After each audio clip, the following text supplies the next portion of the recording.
It was almost midnight when Daniel realized there was someone standing outside his farmhouse. He wasn't supposed to see anyone. The property was surrounded by fields and woods, with no other house nearby for almost a mile. But there they were. A man, a woman, and a little girl who looked about 10 years old. They were standing near the front door, completely still. Daniel watched them through the upstairs window. For several seconds, nobody moved. Then the little girl slowly raised her hand and pointed directly toward the window. Daniel immediately stepped away from the glass.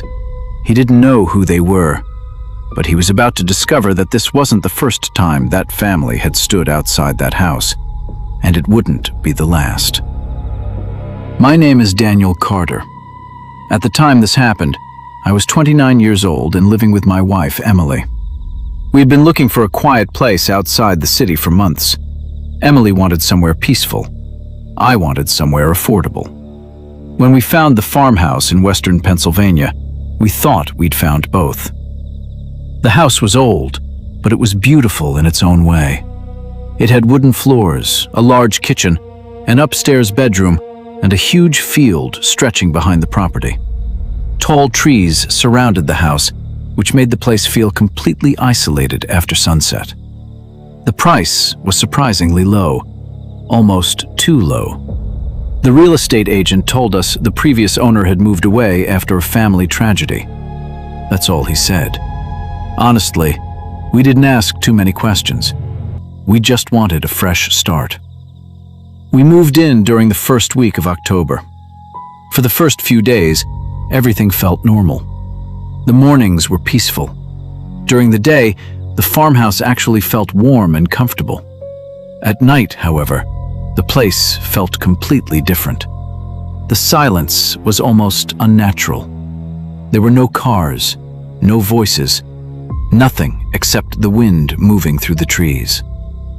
On our fifth night, Emily was standing in the kitchen when she suddenly looked toward the back window.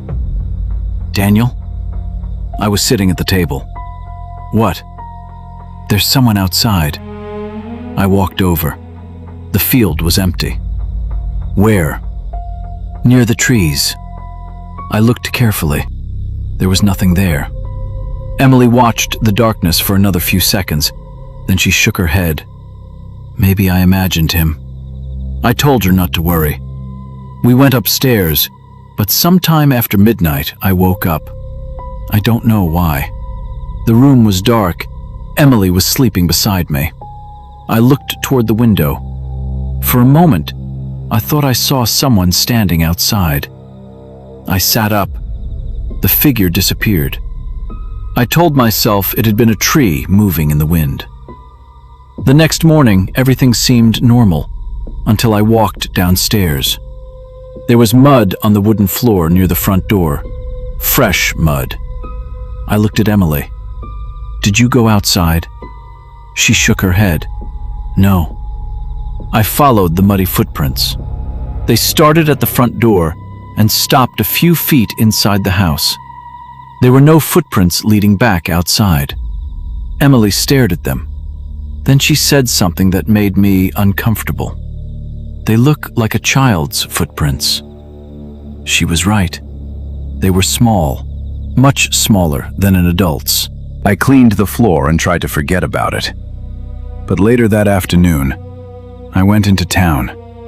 I stopped at a small diner and started talking to an older man who lived nearby. During the conversation, I mentioned the farmhouse. His expression immediately changed. "You bought that place?" I nodded. He was quiet for a moment. Then he asked, "Did anyone tell you about the Miller family?" I shook my head. He looked toward the window. "Robert Miller lived there with his wife, Sarah, and their daughter, Lily." "How long ago?" 15 years. I waited. "What happened to them?" The old man lowered his voice. "They died in that house." He told me the police had found all 3 bodies inside the farmhouse. There were no signs of a break-in, no broken windows, no stolen property. The doors had been locked from the inside. The case was never completely explained, but the strangest part was what happened before their deaths. Several neighbors had reported seeing the Miller family standing outside the farmhouse late at night. All three of them, always together, always staring toward the house. I asked him why. He didn't answer immediately. Then he said, "People around here believe they were waiting for someone." "Who?" He looked directly at me. "Nobody knows." I returned home before sunset. Emily was upstairs. She had found something inside an old closet, a photograph. She handed it to me. It showed the Miller family, Robert, Sarah, and Lily. The little girl was about 10 years old. I stared at her face. It looked strangely familiar. Then Emily said, "Daniel." I looked at her. "That's the girl I saw." My stomach tightened. "The one outside?" She nodded. We didn't sleep much that night. And at exactly midnight, I looked through the upstairs window again. The family was there. The same man, the same woman, and the same little girl, standing near our front door. This time, I didn't move. I watched them carefully. The man was looking toward the ground. The woman was staring at the house. But Lily was looking directly at me. Then she slowly pointed behind me. I turned around. The bedroom door was open. I knew I had closed it. I looked back toward the window. The three figures were gone. I searched the room. Nothing. Then I noticed something on the floor. A small piece of paper. There were only 4 words written on it. "Don't let her inside." I didn't know who her was. But the next night, I was going to find out. Because someone was going to come back. And this time, they weren't going to stay outside. The next night, Daniel decided he needed to find out who the family really was. Emily wanted to leave immediately. But before they could go, they saw the same 3 people again. This time, they weren't standing near the farmhouse. They were standing beside the old barn. The little girl, Lily, was looking directly at Daniel. Then she slowly pointed toward the barn. Daniel and Emily walked outside. Inside the barn, they found an old wooden chest. There were photographs and newspaper clippings inside. One photograph made Daniel freeze. It showed the Miller family standing in front of the farmhouse. But behind them, there was another family. A man, a woman, and a little girl. The same people Daniel had been seeing outside the house. Emily whispered, "They lived here before the Millers." Daniel searched through the old newspaper clippings.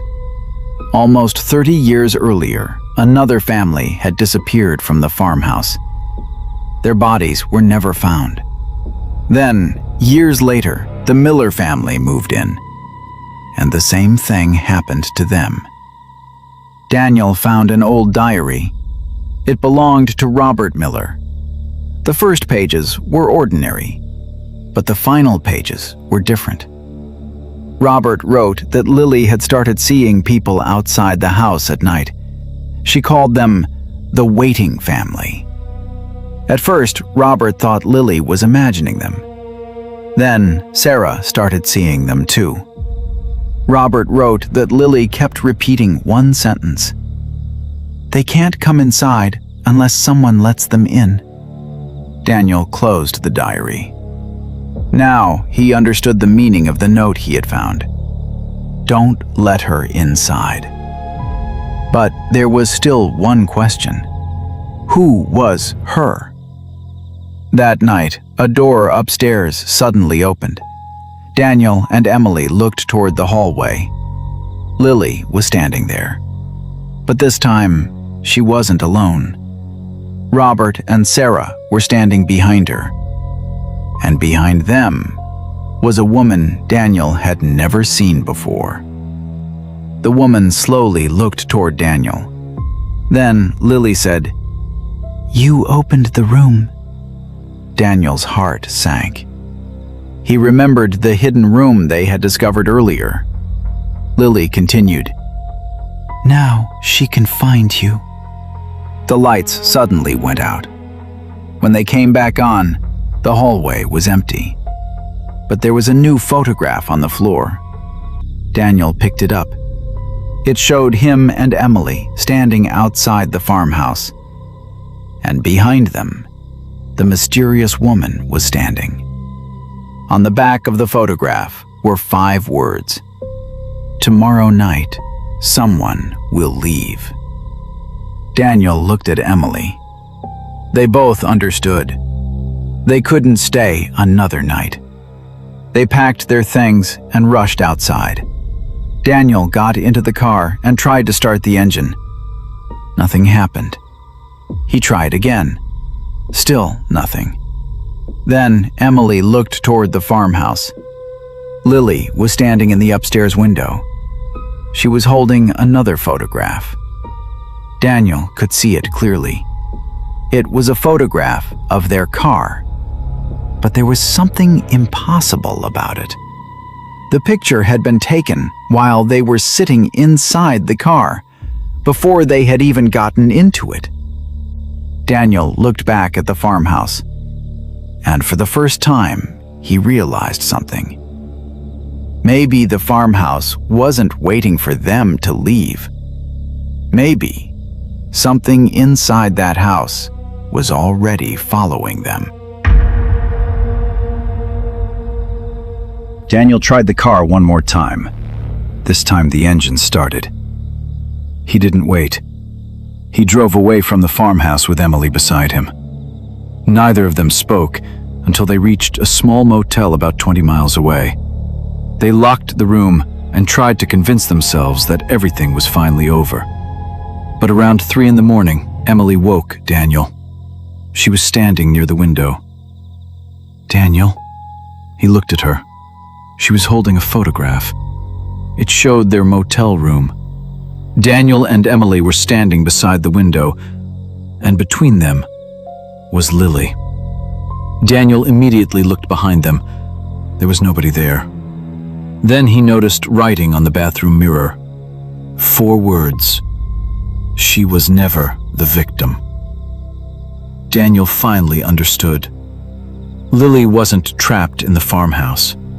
She was the reason the families were there. The next morning they went to the local police station. An older officer listened to their story. When Daniel mentioned the Miller family, the officer became serious. He pulled out an old file. There had been several reports about the farmhouse over the past 30 years. Different families had lived there. Some left after a few weeks, others disappeared. And almost every report mentioned the same 3 people: a man, a woman, and a little girl. Then the officer showed Daniel an old photograph. It was dated almost 30 years earlier. Lily was standing in the background. Daniel stared at it. "That's impossible." The officer shook his head. Lily was alive when the first family disappeared. Daniel suddenly remembered the old diary. The officer showed him another document. It was written by Robert Miller. One sentence stood out. "We thought Lily was afraid of the people outside, but we were wrong. She was afraid of what would happen if they came inside." Daniel understood.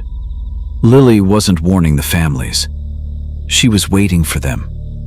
Every family that moved into the farmhouse became part of the same cycle. Daniel and Emily left Pennsylvania and moved to another state. They never went back. For several months, nothing happened. Then, one afternoon, A package arrived at their new house. There was no return address. Inside was a single photograph. It showed their new home. Daniel looked at the upstairs window. Someone was standing behind the glass. A little girl. Lily. Daniel turned the photograph over. There was one sentence written on the back. She finally found her way home. Daniel looked toward the hallway. Emily was standing there. She was holding another photograph. This one showed the farmhouse. Lily was standing in front of it. Beside her was a man Daniel had never seen before, but he recognized the name written underneath. Daniel Miller. The man connected to the farmhouse decades before. Then Daniel noticed one final detail. A third person was standing behind them. It was him, Daniel. He slowly looked at Emily. Neither of them spoke. Then they heard a child's voice from upstairs. Daniel. They looked toward the staircase. There was nobody there, but on the floor was a small photograph.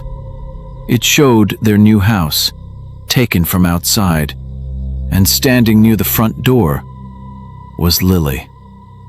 That's when Daniel finally understood the truth. The farmhouse had never been the real prison. The people outside weren't trying to enter. They were waiting for someone to leave, because once they left, the curse could follow. And Lily had never been a victim. She had been carrying the secret from one family to the next. So if you ever find an old farmhouse in the middle of nowhere, and the price seems far too good to be true, don't just ask why the previous owners left. Ask yourself one more question. What if they didn't leave alone?